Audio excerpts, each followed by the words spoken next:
ขอ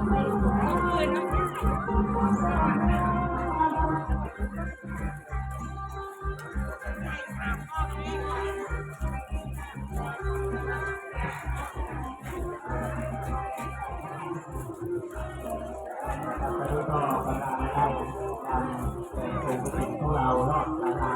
นะครับ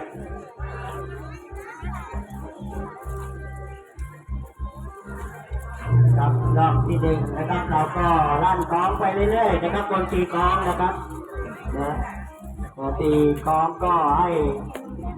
ดังถึงบนสวรรค์ชั้นดาวดึงส์นะครับนี่